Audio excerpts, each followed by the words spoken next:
자, 함께 묵상기도 하심으로 11월 7일 주일 예배 하나님 앞에서 함께 드리도록 하겠습니다. 묵상기도 하시겠습니다.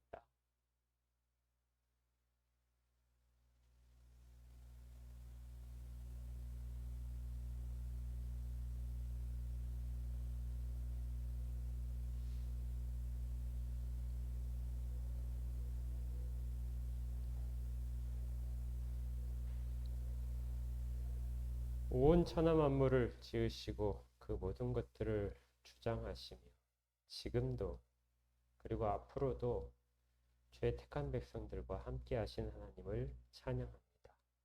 이 예배 가운데 주님 친히 임재하여 주시고 친히 이끄셔서 오직 영과 진리로만 가득 채워지는 예배가 되도록 인도하여 주시옵소서. 예수 그리스도 이름으로 기도합니다.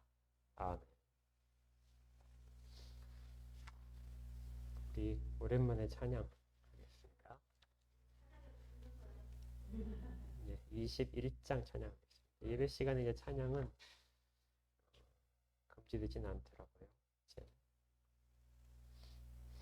21장입니다. 다 찬양하여라 전능 창조의 주께 내 혼아 주 찬양 평강 구원의 주님 성도들아 주 앞에 이제 나와 즐겁게 찬양하여라. 다 찬양하여라. 놀라운 만유의 주께 포근한 날개미 늘 품어 주시는 주님 성도들아 주님의 뜻 안에서 내 소원 다 이루리라. 다 찬양하여라. 온 몸과 마음을 바쳐 이 세상 만물이 주 앞에 다 나와 찬양 성도들아 기쁘게 소리 높여 영원히 찬양하여라.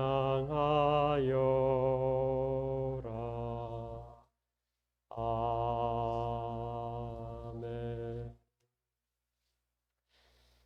사도신경으로 우리의 신앙을 같이 고백하겠습니다. 사도신경입니다. 시작. 전능하사 천지를 만드신 하나님 아버지를 내가 믿사오며 그의 아들 우리 주 예수 그리스도를 믿사오니 이는 성령으로 잉태하사 동정녀 마리아에게 나시고 본디오 빌라도에게 고난을 받으사 십자가에 못 박혀 죽으시고 장사한 지 사흘 만에 죽은 자 가운데서 다시 살아나시며 하늘에 오르사 전능하신 하나님 우편에 앉아 계시다가 저리로서 산 자와 죽은 자를 심판하러 오시리라.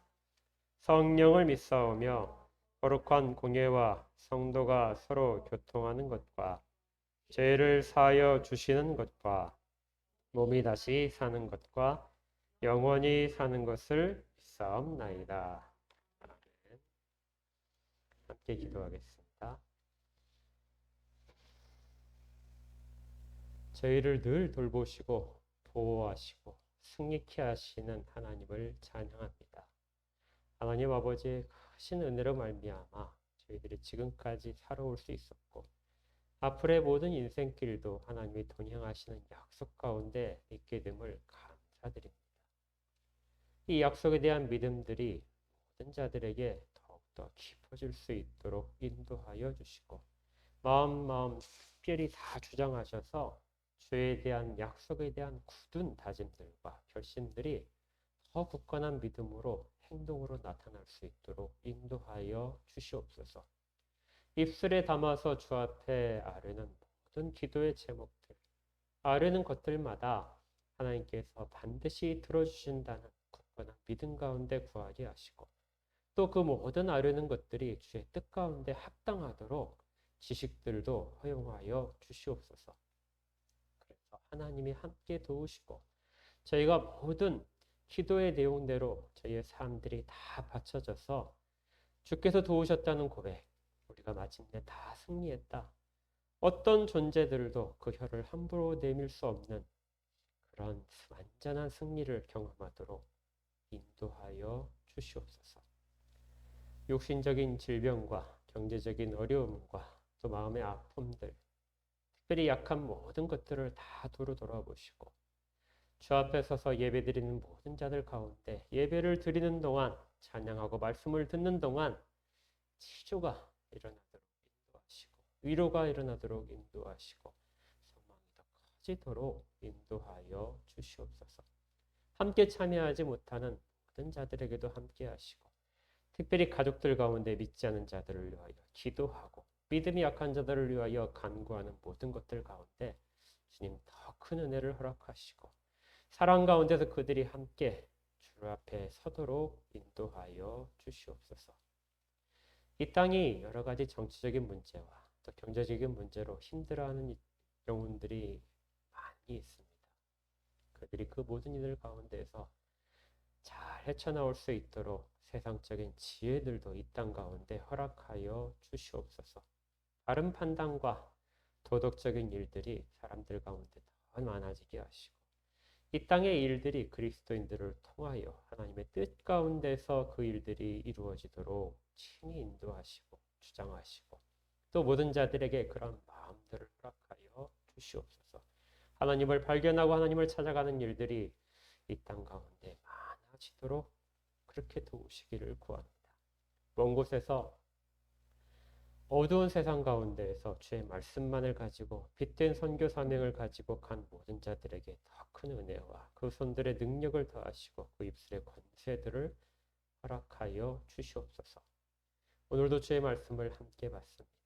말씀이 저희 가운데 깊이 살아있어서 가장 영혼의 깊은 부분들까지도 말씀이 모든 것들을 다 정화시키시고 또 위로하시고 또 능력을 주셔서 새롭게 태어난 자의 모습대로 다시 힘을 가질 수 있도록 인도하여 주시옵소서. 그리고 이 모든 일을 통하여 모든 입술들이 주를 찬양하도록 도우시기를 구합니다. 온전히 예배 가운데 주님께만 영광이 되기를 소원하오며 예수 그리스도 이름으로 기도합니다. 아멘. 하나님 말씀을 함께 찾도록 하겠습니다. 하나님 말씀은 히브리서 2장 5절부터 주보에 9절까지 나와 있는데요. 10절까지 같이 읽도록 하겠습니다. 히브리서 2장 5절부터 10절까지요. 다 찾으셨으면 함께 읽도록 하겠습니다. 시작. 하나님이 우리가 말하는 바 장차 올 세상을 천사들에게 복종하게 하심이 아니니라. 그러나 누구인가가 어디에서 증언하여 이르되 사람이 무엇이기에 주께서 그를 생각하시며 인자가 무엇이기에 주께서 그를 돌보시나이까. 그를 잠시 동안 천사보다 못하게 하시며 영광과 존귀로 관을 씌우시며 만물을 그 발 아래 복종케 하셨느니라 하였으니 만물로 그에게 복종하게 하셨은즉 복종하지 않은 것이 하나도 없어야 하겠으나 지금 우리가 만물이 아직 그에게 복종하고 있는 것을 보지 못하고 오직 우리가 천사들보다 잠시 동안 못하게 하심을 입은 자 곧 죽음의 고난 받으심으로 말미암아 영광과 존귀로 관을 쓰신 예수를 보니 이 일 행하심은 하나님의 은혜로 말미암아 모든 사람을 위하여 그러므로 만물이 그를 위하고 또한 그로 말미암은 이가 많은 아들들을 이끌어 영광에 들어가게 하시는 일에 그들의 구원의 창시자를 고난을 통하여 온전하게 하심이 합당하도다.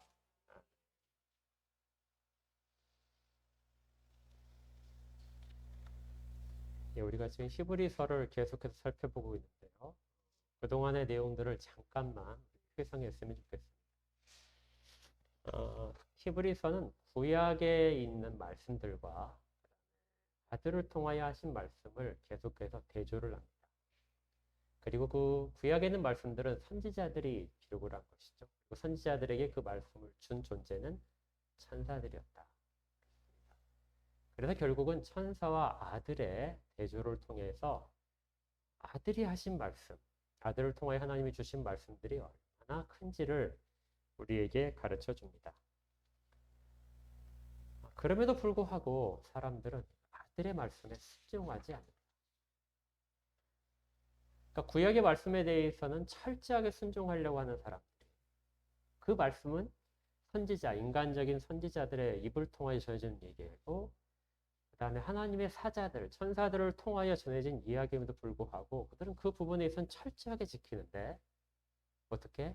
아들을 통하여 직접 주신 말씀에 대해서는 그렇게 지키지 않고 불순종할 수 있는가? 불순종의 뜻이 듣지 않으려 한다는 것이었죠. 말씀을 듣지 않으려 하고 말씀을 왜곡시켜 들으려 하고 그리고 말씀을 들은 대로 행하지 않으려고 하는 것. 이 자체가 다 듣지 않는다는 단어이고 이것이 경우에 따라서는 불순종이라고 그렇게 번역되는 단어라고 했습니다. 그래서 불순종은 세 가지 측면이 있는 거예요. 첫째는 뭐예요? 말씀을 듣지 않으려고 하는 것. 말씀에 대한 사모함이 전혀 없는 것. 둘째는 말씀을 받되 내 마음대로 받는 것. 이것도 말씀을 듣지 않는 것이고 불순종입니다. 그러니까 이 부분은 내가 지키기 어려우니까 듣지 않는 것. 이 부분은 이렇게 해석하면 되겠지. 편하게 그렇게 가는 것. 이런 것들이 말씀을 듣지 않는 거예요. 세 번째는 말씀을 잘 들었는데 귀에는 들렸는데 그대로 순종을 하지 않는 것. 이것도 역시 말씀을 듣지 않는 것입니다. 그렇게 될 때 그 결과가 어떻게 될지를 히브리서 기자가 경고를 하는 것입니다. 구약의 말씀들을 지키지 않았을 때 찾아온 결과들을 너희가 다 보았지 않느냐. 오늘 우리가 이제 그 오후에 성경 공부할 때도 이 내용들이 계속 연결될 텐데요. 구약의 그 많은 경고들 그리고 심판에 대한 예언들 이 부분에 대해서 그렇게 많이 주어졌음에도 불구하고 지키지 않았던 것들을 다 보지 않았느냐. 그리고 지켰던 자들이 어떤 복을 받았는지도 다 듣지 않았느냐. 그렇다면 아들이 하신 말씀을 듣지 않게 되면 얼마나 더 큰 심판이 있겠느냐. 그걸 만약에 지킨다면 얼마나 더 큰 복이 있겠느냐 하는 부분들을 이야기를 했습니다. 그런데 문제는요. 이렇게 아들이 하신 말씀에 대해서 그것들이 정말 큰 심판과 큰 복을 준다는 걸 이야기했음에도 불구하고 사람들은 여전히 아들을 통해서 하신 말씀에 대해서 귀를 기울이지 않고 있습니다. 이것은 사람들이 그 심판의 두려움에 대해서 별로 생각하지 않는 것이죠. 역사 가운데 그리고 우리 주변에서 많은 사람들이 믿지 않은 자들이 겪었던 그 모든 일들에 대해서 많이 들려주고 또 성경 자체가 거기에 대한 기록으로 가득 차 있지만 실제로 내 삶의 적용에서는 과연 그렇게 불순종했을 때 내 마지막이 죽음 이후에 내가 그러한 심판 가운데 서게 될 것인가? 별로 생각이 없다는 것입니다. 그러니까 사람들은 두려움 때문에 예수 앞에 나오는 일들은 그렇게 많지 않다는 것이죠. 예수를 안 믿으면 지옥가 이 말이 어떤 사람들에게는 전혀 다가가지 않게 되는 것입니다. 그 자체를 믿지 않으니까요. 그리고 우리 지난주에 다뤘지만 이 예수의 말씀, 아들의 말씀이 그렇게 큰 의미를 가지지 못하는 이유는 지금도 그렇지만요. 당시에는 또 다른 이유들이 있었습니다. 그것은 예수가 그렇게 대단한 존재처럼, 그렇게 사도들이 전하는 것처럼 하나님의 아들이다. 이 땅 가운데 육신을 입고 오신 하나님이다 하는 생각에 대해서 동의하지 않기 때문에 그렇습니다.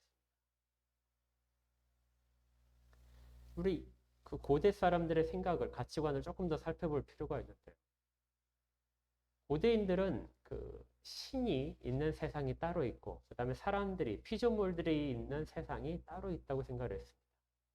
그리고 종종 신들이 인간의 모습으로 이 땅 가운데 찾아올 수 있다고 생각을 했어요.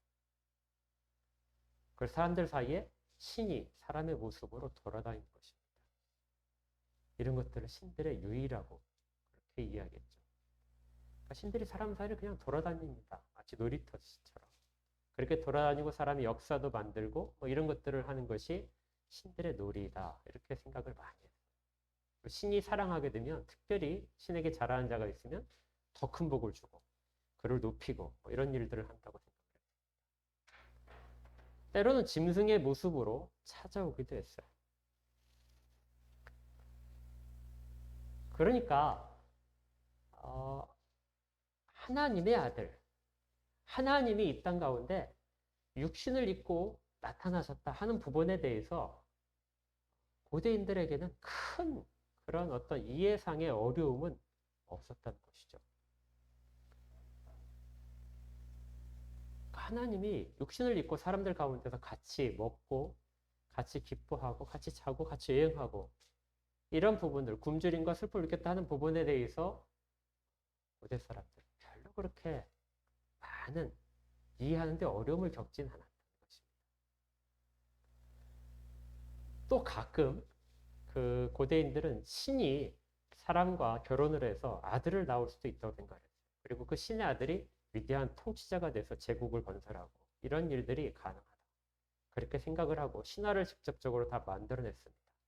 그래서 로마 황제나 이집트의 왕 같은 경우에는 다 신의 아들이라고 생각을 했어요. 바벨론에서도 신의 아들이라고 생각을 했어요. 그러니까 신의 아들이 인간의 육신을 통하여 태어난다는 것도 사실은 고대 사람에게는 크게 이해하기 어려운 부분은 아니었던 것이죠. 물론 이제 시간이 지나면서 2000년 전에 이 히브리서가 기록될 당시에는 그런 생각이 많이 약해진 것이 분명한데요. 그럼에도 불구하고 여전히 우리 성경에서는 그런 이해들이 많이 있었다고 기록을 합니다. 기억나실 텐데요. 사도행전 15장 루스드라에서 바나바와 바울이 전도를 할 때, 그때 사람들이 바나바와 바울이 기적을 일으키는 걸 보고 뭐라고 하죠?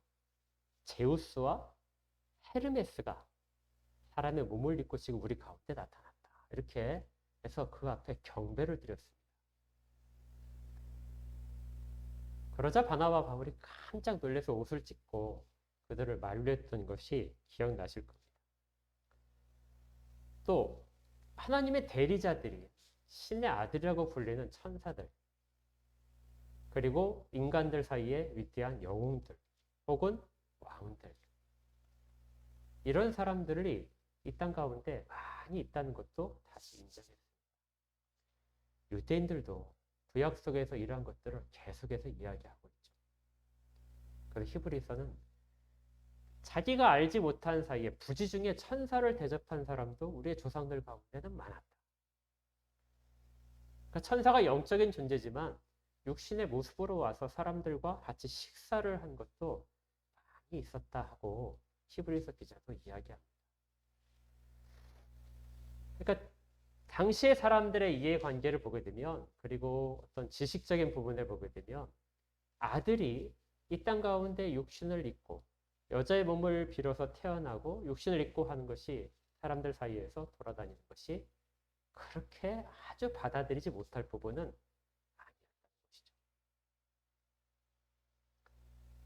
그런데 문제가 이제 한 가지 점이 남는 것입니다. 그것이 뭐냐면, 그가 왜 정말 하나님의 아들이라면 왜 사람들에게 잡혀서 매를 맞고 고난을 당하고 어떻게 이렇게 비참하게 죽을 수 있는가? 사람의 손으로 어떻게 하나님의 아들이라는 그 분이 그렇게 죽임을 당할 수 있는가 하는 문제에 대해서 전혀 받아들일 수가 없는 것이죠. 하나님의 아들이라면 왕이 되고 영웅이 되고 사람들이 그렇게 모욕을 한다면 그들을 다 쳐서 없애야 되겠죠. 그런데 천사는 그렇게 모욕받는 적이 없습니다. 천사들은 아주 강하죠. 죽임을 당하지 않습니다. 그들은 영생하고 한 번에 10만 명이 넘는 적들을 다 단숨에 죽일 수도 있고요. 국가를 보호하기도 하고 국가를 심판하기도 하는 존재들이 천사였다는 것입니다. 그러면 그 천사와 비교할 때 아들은 실제적으로는 얼마나 미약한 존재일까? 그런데 그 아들이 어떻게 천사보다도 더 뛰어나고 천사가 그분을 섬기는 것이라고 어떻게 말할 수 있겠는가? 가장 풀기 어려운 것이 천사보다 뛰어난 존재가 어떻게 고난받고 죽임을 당할 수 있는가 하는 내용입니다. 마가복음은 이 부분에 대해서 잘 마태 다 똑같은데요. 마가복음 15장에 이런 구절들이 나옵니다. 우리 한번 찾아볼까요? 마가복음 15장 29절. 신약성경 83쪽입니다.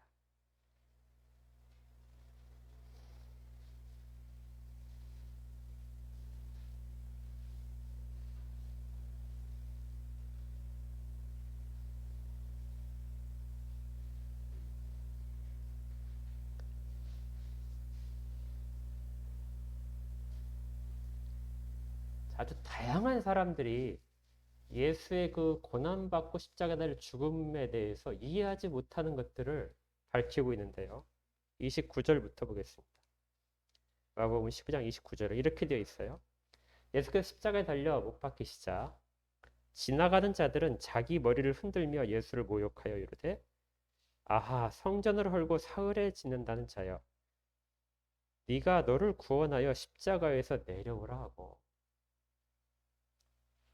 그러니까 네가 성전을 헐고 다시 지을 만큼 그렇게 능력이 있다고 그렇게 네 입으로 이야기를 했는데 어떻게 너는 그 꼴이 십자가에 달려 지금 모욕받고 죽어가고 있느냐 하는 거죠. 31절에 그와 같이 대제사장들도 서기관들과 함께 희롱하며 서로 말하되 그가 남은 구원하였을 때 자기는 구원할 수 없도다. 그는 구원을 하기 위해서 왔다고 그렇게 이름조차도 그것인데요. 어떻게? 너는 구원할 수 없느냐? 그렇죠. 신이 자기를 구원하지 못한다는 것. 자기의 어려움을 극복하지 못한다는 것은 신이라고 말할 수가 없겠죠. 대제사장이 그렇게 이야기를 하는 것입니다.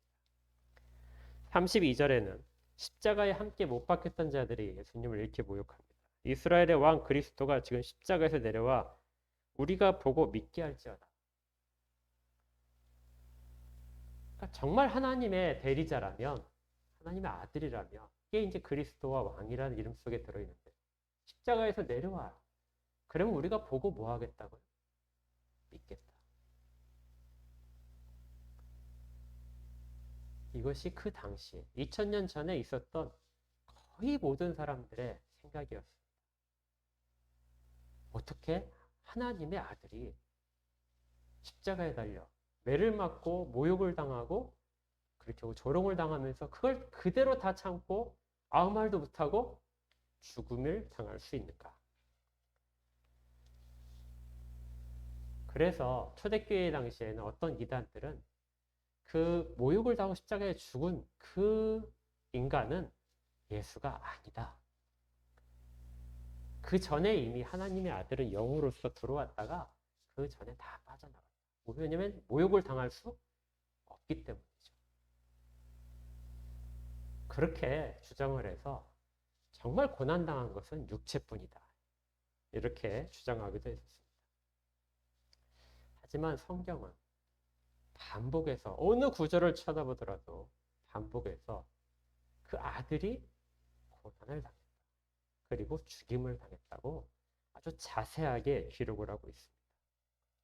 그분은 재판을 받았고 재판 과정에서 아무 이야기를 안 하셨고 그리고 또 매를 맞고 가장 조롱 가운데서 십자가상에서 숨을 거두었다. 자, 히브리서는 이런 것 때문에 예수의 말씀, 아들의 말씀에 순종하지 못하는 일들에 대해서 자세하게 설명을 합니다. 왜 그런 일들이 일어나야만 하는가? 5절입니다. 히브리서 2장 5절을 다시 한번 찾아볼게요. 하나님이 우리가 말하는 바 장차 올 세상을 천사들에게 복종하게 하시는 것이 아니다. 만약에 이 하나님의 아들이 실제적으로 십자가에서 내려왔다면 사람들이 예수를 보고 경배를 하고 많은 사람들이 이스라엘의 왕으로서 예수를 세웠을지도 모릅니다. 어떤 비난도 하지 못하겠죠. 왜냐하면 십자가에 자기 힘으로 하늘의 군대를 동원해서 일어났다. 하다못해 죽은 다음에 부활을 해서 사람들 가운데 나타나서 헤롯 궁으로 행진을 해서 거기에서 헤롯을 물리쳤다면 사람들에게 이런 부분에 대해서 예수가 어떤 존재에 대해서 의문점들이 들지 않았을 것입니다. 그런데 그 아들을 통해서 그 말씀이 완성됨으로써 가져오는 세상은 이전의 세상과 다른 세상이라는 거예요. 5절에 이야기하는 것이 하나님이 우리가 말하는 바 장차 올 세상을 천사들에게 복종하게 하려는 것이 아니다. 우리가 지금까지 말한 것, 그리고 우리가 지금까지 예수의 말씀으로부터 아들의 말씀으로부터 받았던 것들은 천사들이 통치하는, 이 천사들이 통치한다는 것은 이전에 예수 이전의 세상의 모습입니다.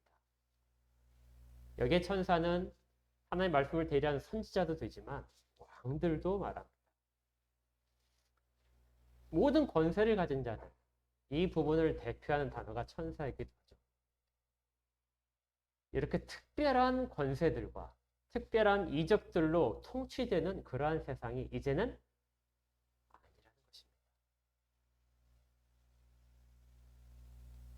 아들을 통해 하신 말씀은 새로운 세상에 대한 이야기예요. 그래서 더 이상 모든 왕들이 필요가 없는 세상. 어떤 천사가 나타나서 능력을 통해서 사람들을 이끌어내는 그런 세상이 아니라는 거예요. 천사를 경배하고 천사에게 우리의 소원들을 아뢰어서 그 천사가 우리에게 필요한 것들을 공급하는 그런 세상이 아니라는 것입니다.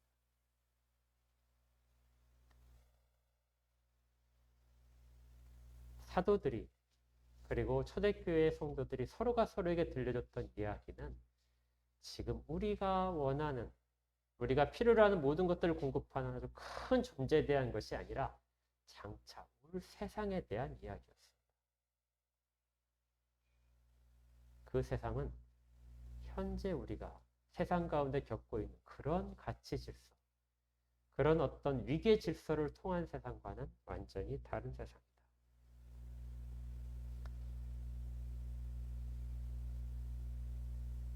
그렇다면 그 세상은 누가 통치를 하게 됩니까? 그런 세상은 어떻게 이루어지겠는가? 6절에서 계속해서 이렇게 이야기합니다. 그러나 누구인가가 어디에서 증언하여 이르되 사람이 무엇이기에 주께서 그를 생각하시며 인자가 무엇이기에 주께서 그를 돌보내시나이까? 그를 잠시 동안 천사보다 못하게 하시며 영광과 존귀로 관을 씌우시며 만물을 그 발에 복종하게 하셨나이까? 이 지금 6절부터 기록되어 있는 이 구절은 시편 8편에 있는 내용의 일부를 인용을 한 것입니다. 여기서부터 이제 여러분 좀 더 자세히 들으셔야 돼요. 자, 여기 6절에 그 인용되어 있는 사람이 무엇이기에 주께서 그를 생각하시며 인자가 무엇이기에 주께서 그를 돌보시나이까. 여기 인자와 그는 누구를 가리키는 것일까요? 여기 인자와 그라는 단어가 과연 누구를 가리키는가? 자, 시편 8편으로 한번 가보겠습니다. 시편 8편을 한번 찾아보십시오. 구약 성경 807쪽에 있습니다.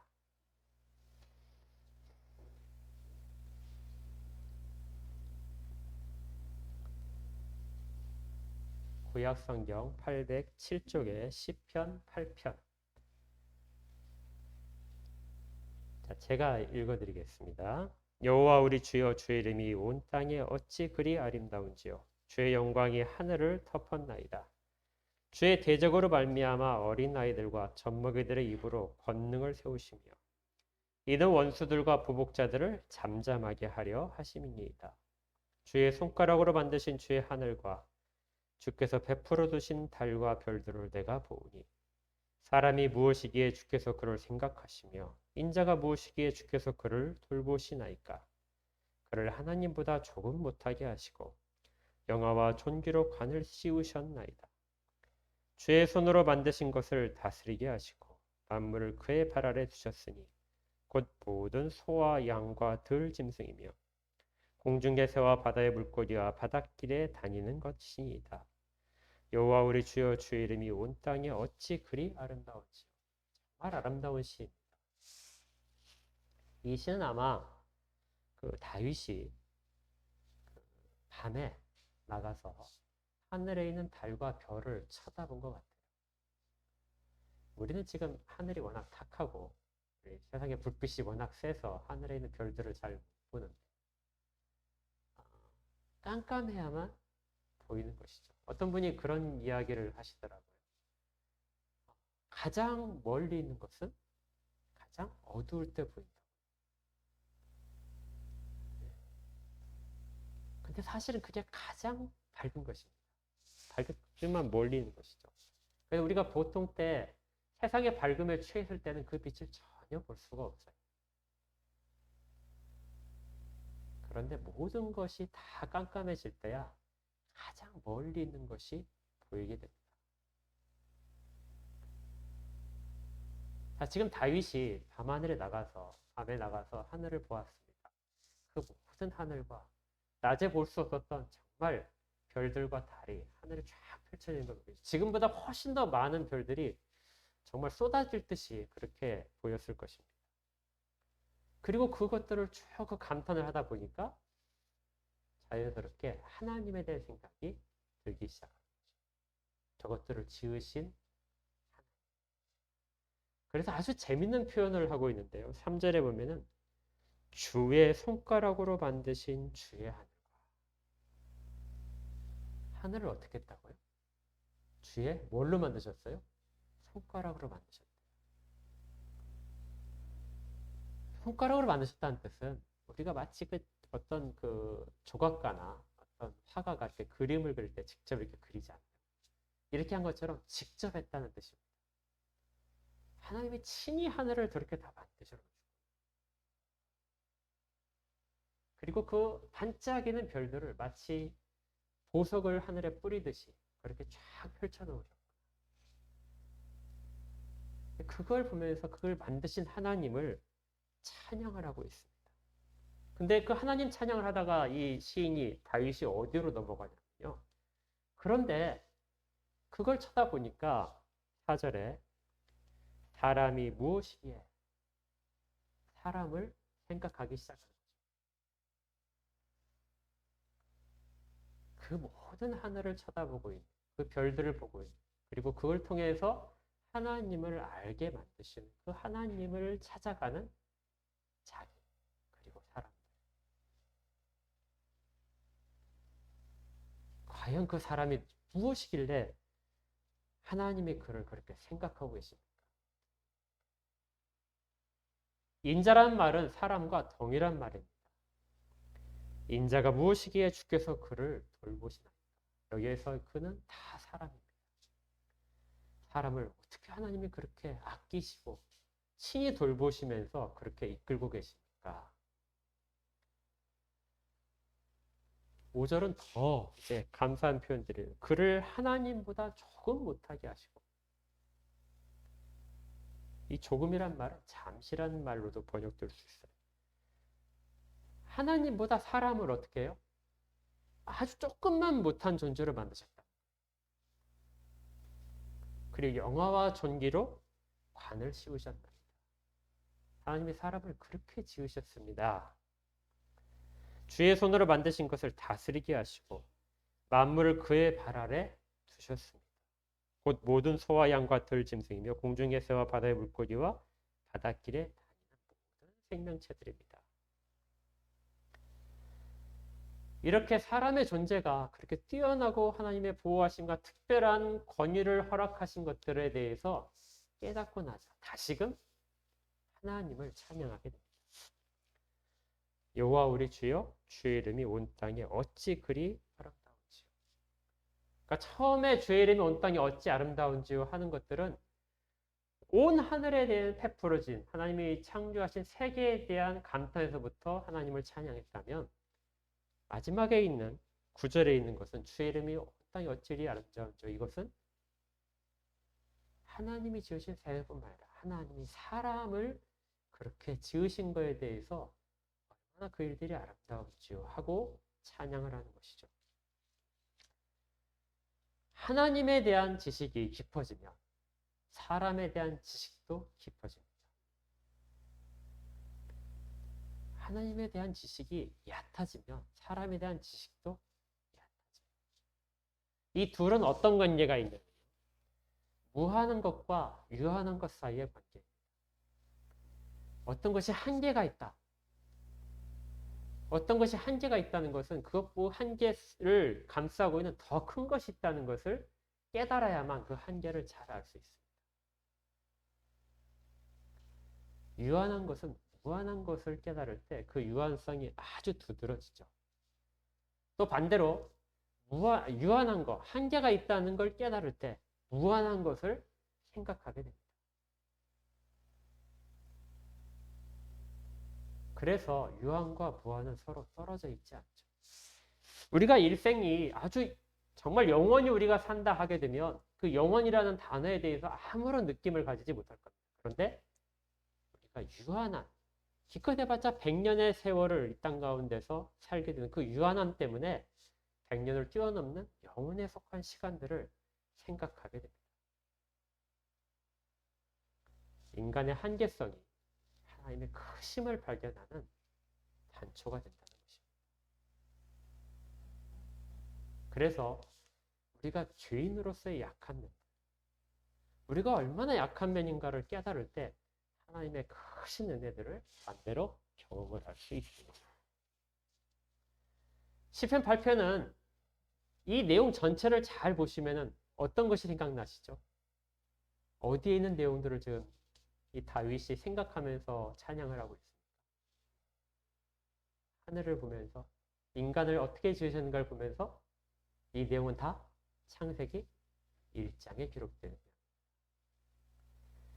창세기 1장에 기록되어 있는 그 사람을 지으실 때 하나님이 하신 모든 일들, 하나님이 모든 피조물들을 지으시고 그 가운데 사람을 두실 때 복 주셨던 그 모든 것들이 바로 이 시편 8편에서 시인이 노래하고 있는 내용인 것이죠. 하나님께서는 사람을 그렇게 지으셨습니다 하고 찬양을 합니다.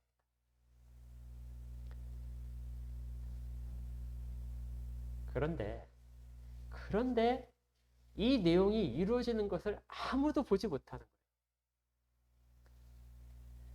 사람이 하나님보다 조금 못한 존재일까요? 현실을 보니까 사람은 다 어때요? 짐승보다도 훨씬 더 약합니다. 천사보다요, 훨씬 더 약하죠. 그러니까 하나님께서 하나님보다 조금 못한 존재로 지으셨는데 우리가 살아보니까 그렇지 않다는 것이죠. 인간은 아무리 자랑을 하더라도 한계가 너무나 분명한 약한 존재라는 것이 시인이 갖고 있는 생각입니다. 그러니까 그렇게 찬양하는데도 불구하고 이 시를 읽으면서 모든 사람들은 이게 과연 사람에 대한 내용일까? 하고 의구심이 들기 시작했어요. 그래서 일부 성경에서는 하나님보다 못하다는 이 말을 다르게 해석을 하게 됩니다. 거기 한번 시편 8편에 잘 보실까요?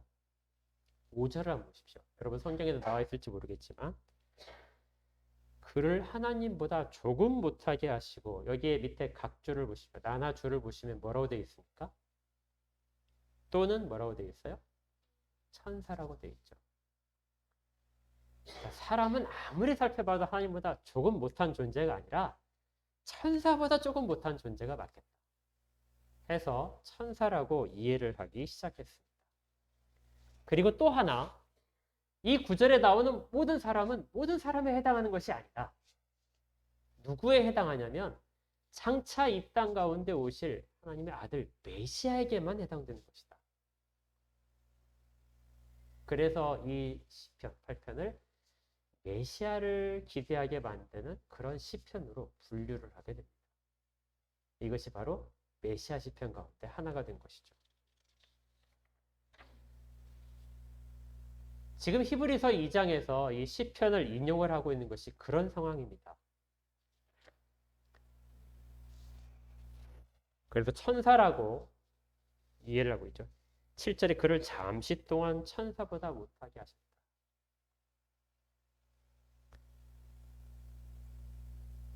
그런데 지금 이 앞뒤 본문을 보게 되면 이 히브리서를 기록한 사람이 이 시편 8편을 인용을 할 때 그가 그 인자와 그라는 단어에 담는 것은 그리스도가 아니라 사람을 먼저 생각합니다.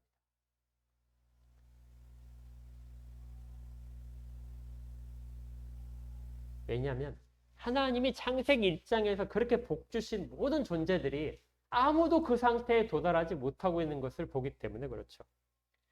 그래서 8절 뒷부분에 이렇게 됩니다. 그렇게 말씀하셨는데 만물로 그에게 복종하게 하셨은즉 복종하지 않은 것이 하나도 없어야 될 것이다. 지금 우리가 세상 가운데서 정말 많은 것들을 다 우리에게 복종되는 것들을 보면서 살아야 되는데 그렇지 않게 살고 있다. 지금 우리가 만물이 아직 그에게 복종하고 있는 것을 보지 못하고 있다. 이 그라는 것이 1차적으로 사람을 가리킵니다. 사람이 이 땅 가운데 여전히 고통받고 있고 여전히 핍박받고 있고 부족한 가운데서 궁핍 가운데서 애쓰고 있는 그런 모든 것들을 보면서 아무도 그 상황에 하나님이 지으신 복받은 상황에 이르지 못하고 있는 상황입니다.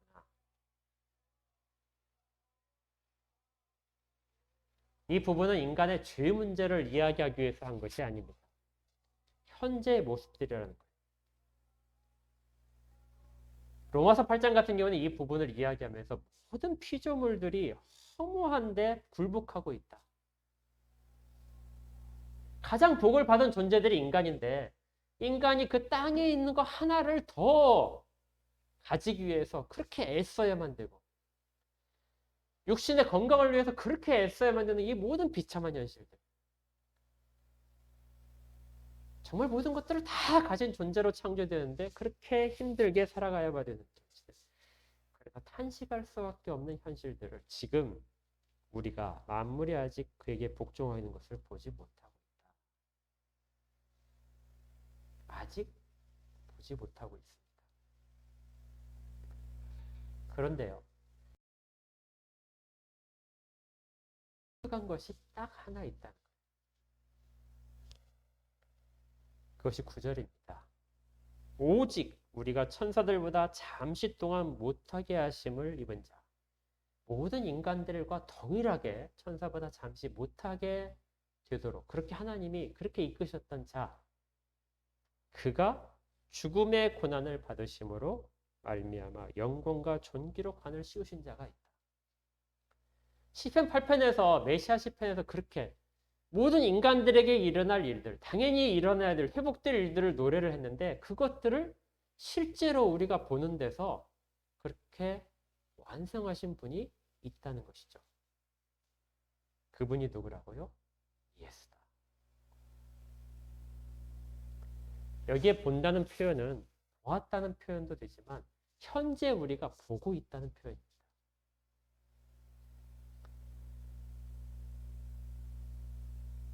오직 역사 가운데 단 한 존재, 예수란 존재가 우리 가운데 그 모든 시인들이 그렇게 간구했던 그 가장 아름다운 일들, 그런 일들, 하나님이 창세기 1장에 사람을 지으실 때 복 주시기로 했던 그 모든 복들을 다 만들어내신 분이 바로 예수다. 히브리서에서 예수란 단어는 처음 등장합니다. 지금까지는 다 아들이었어요. 아들로 이렇게 하다가 굉장히 이 단어를 아낀 것 같아요. 막 아끼다가 정말 극적인 가장 중요한 부분에서 그분이 바로 그 아들이 바로 예수야. 이렇게 터뜨리고 있는 것이죠. 온 사람들이 다 그 한계 가운데서 붙잡혀서 정말 저주 가운데서 애타하고 힘들어하는 모든 것들을 다 깨부순 분이, 그리고 그것의 가장 좋은 것들을 우리에게 보이신 분이, 그리고 지금도 보이시는 분이 바로 예수다. 우리는 지금 그 일들을 이루어내신 예수를 보고 있다는 것입니다. 그러니까 8절에 지금 우리가 볼 때는 아무도 그런 일을 하지 않은 것처럼 그런 세상으로 우리 가운데 우리 눈에 보이는 것은 그건데 오직 한 가지 보이는 것이 있다는 거예요. 그것이 바로 예수라는 것입니다. 그렇다면 이 예수가 왜 그 일들을 하셨을까요? 왜 예수가 그 일을 새롭게 열으셨을까요? 그것은 그로 말미암아서 모든 자들에게 같은 영광스러움의 회복이 있을 것이기 때문입니다. 구절을 볼까요? 뒷부분에 이를 행하심은 하나님의 은혜로 말미암아 모든 사람을 위하여 죽음을 맛보려 하심이니. 10절에 그러므로 만물이 그를 위하고 또한 그로 말미암은 이가 하나님이십니다. 많은 아들들을 이끌어 영광에 들어가게 하시는 이래. 그들의 구원의 창시자를 고난을 통하여 온전하게 하심이 합당하다.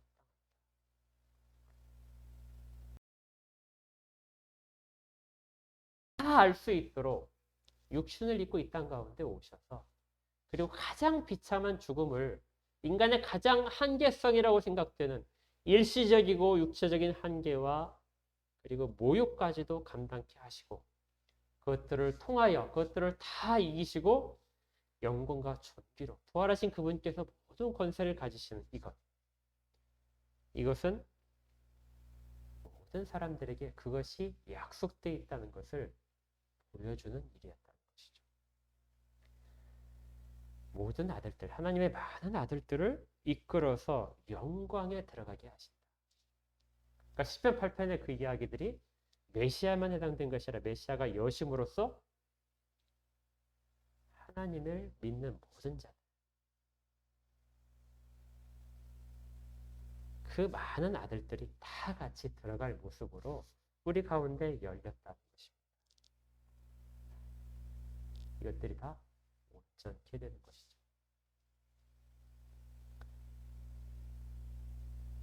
그렇다면 예수님께서 겪은 그 죽음은 정말 값진 것일 것입니다.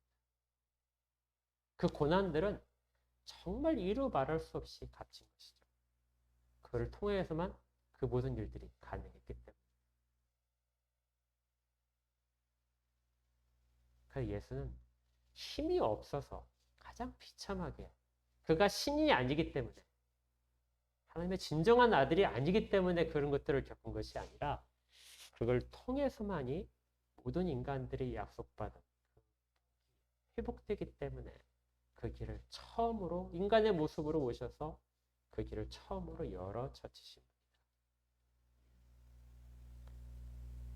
그리고 그 오실 세상, 장차 올 세상은 5절을 다시 보게 되면 올 세상은 천사들에게 복종하게 하는 것이 아니라 너희들이 그 모든 것들을 다스리는 존재가 될 것이다. 잠시 동안 천사보다 못하게 했었지만 이제는 천사들이 너희들과 같이 일을 하게 되는 그러한 존재들이 될 것이다. 더 이상 천사를 숭배할 필요가 없다. 그들은 너희들을 돕는 그런 영적인 존재일 뿐이다. 이 모든 약속들이 아들을 통해서 이루어졌다는 것이고, 아들은 그 내용을 우리에게 계속해서 들려주셨고, 사도들은 그 내용을 우리에게 들려줬다. 우리가 들은 바는 바로 이것이다.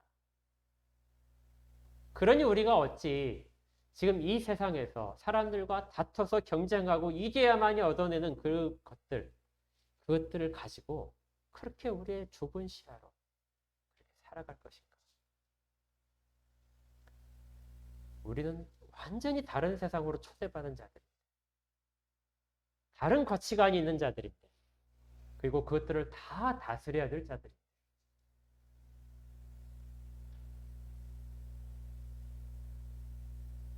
모든 믿는 자들에게 이 이야기가 약속됨을 히브리서가 들려줍니다. 그것들이 바로 소망이죠. 교회는 이렇게 소망하는 자들로 이루어진 공동체입니다. 옛 가치대로 더 많은 것들을 얻어내기 위해서 구약에 있는 더 중요했던 가치들, 이 땅에 있는 소산물들, 그리고 집들, 땅들, 건강들, 이러한 것들로 가득 채워지는 구약의 세상이 아니고, 이제 장차 올 세상, 그것들을 경험하고 있는 교회는 그 세상의 가치를 보여주고 그대로 사는 연습을 하는 것입니다. 우리가 에베소서를 계속해서 살펴봤는데 에베소서에 이런 부분들이 역시 나옵니다. 에베소서 잠깐 볼까요? 앞으로 가시면 310페이지에 에베소서 1장에 21절부터의 말씀인데요.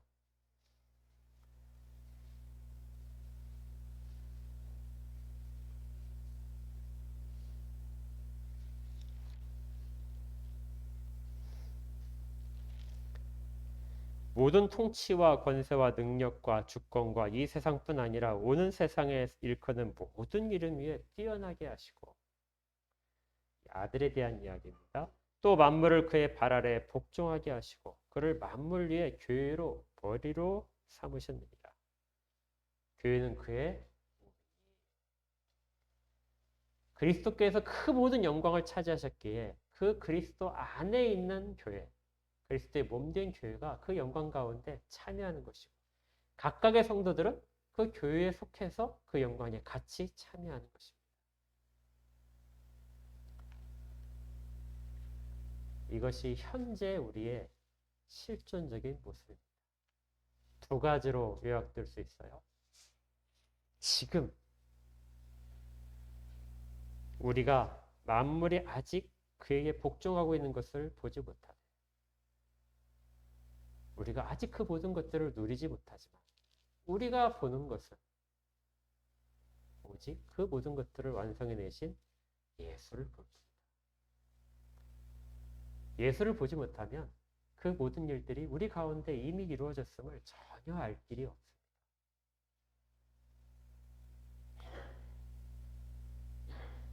아직 보지 못하는 것, 아직 우리 눈이 가운데 드러나지 않는 것 때문에 절망하지 말라는 것이죠.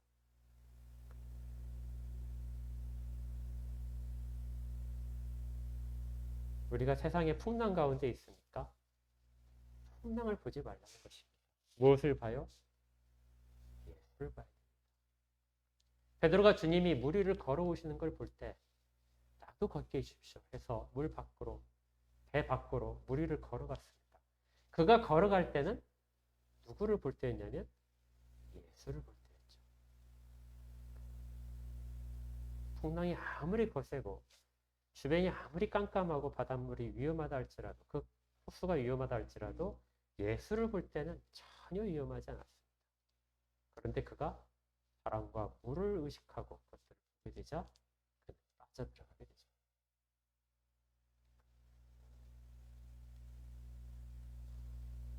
우리에게 지금 필요한 것은 예수를 보는 것입니다.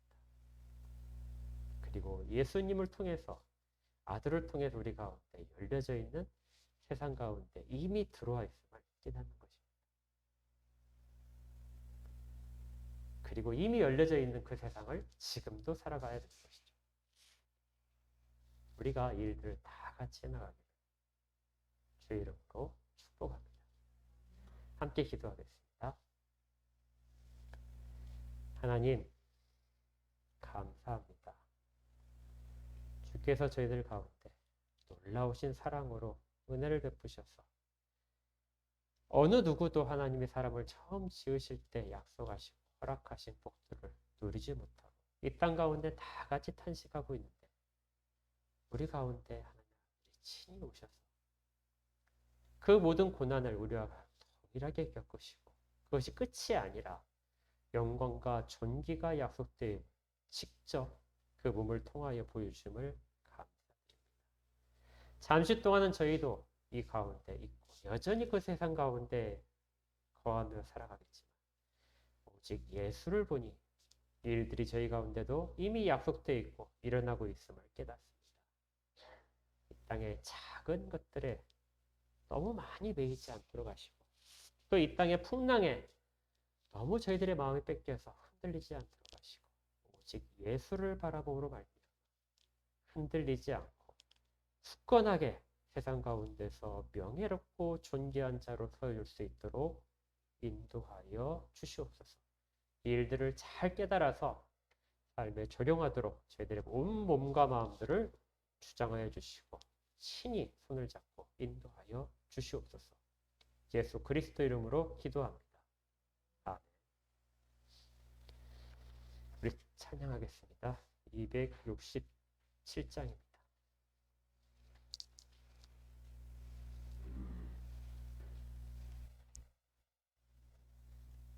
267장 함께 찬양합니다.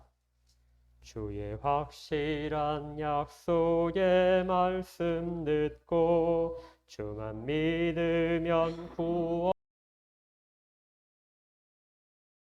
할렐루야 할렐루야 내가 예수를 믿어 그의 흘리신 피로 내 죄 씻었네. 할렐루야 할렐루야 내가 예수를 믿어 그의 흘리신 피로 내 죄 씻었네. 나의 갈 길이 험하고 위험하나 항상 예수의 도우심 믿고 가네. 할렐루야 할렐루야 내가 예수를 믿어 그의 흘리신 피로 내 죄 씻었네. 할렐루야 할렐루야 내가 예수를 믿어 그의 흘리신 피로 내 죄 씻었네. 나의 왜 천사들 둘러서서 우리 구주를 높이며 찬양하네. 할렐루야 할렐루야 내가 예수를 믿어 그의 흘리신 피로 내 죄 씻었네.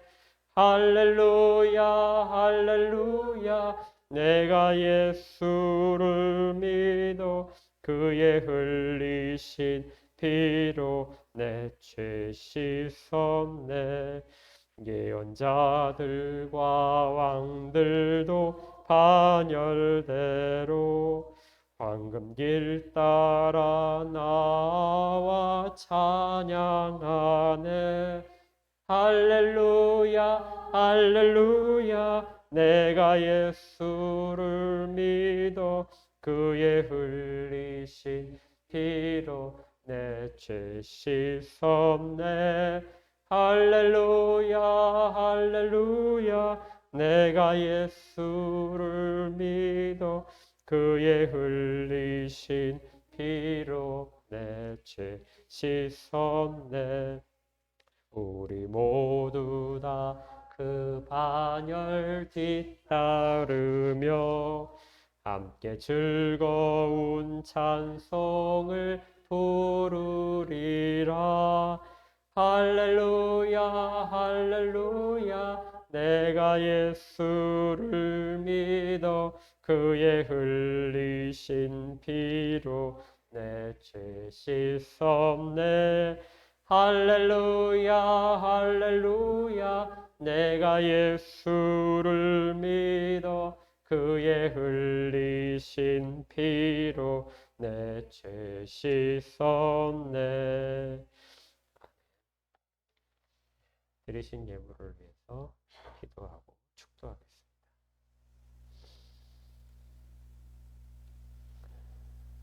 하나님 감사합니다.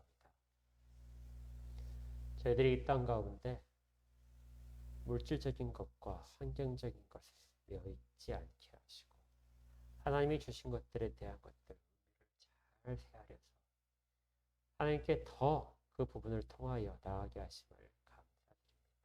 약함이 오히려 하나님의 크심을 발견하는 기회가 되어 저희들의 부족한 것들을 통하여 더 크고 풍부하신 하나님을 깨닫게 하여 주시옵소서.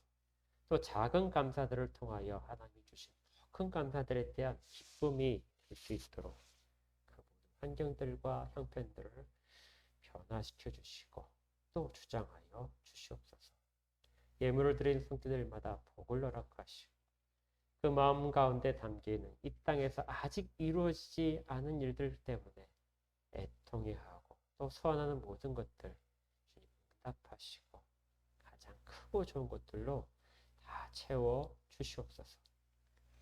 이제는 우리 구주 예수 그리스도의 은혜와 하나님 아버지의 크신 사랑하심과 성령님이 내주하시며 인도하시고 또 가장 영광스러운 길이 우리 가운데 이미 열려 있음을 깨닫게 하시는 그 모든 지식의 은총들이 모여 예배드린 모든 자들 가운데 그리고 지금도 주의 이름을 부르는 모든 자들 가운데 예수 그리스도를 변함없이 사랑하는 모든 자들 가운데 영원까지 함께 있을지어다.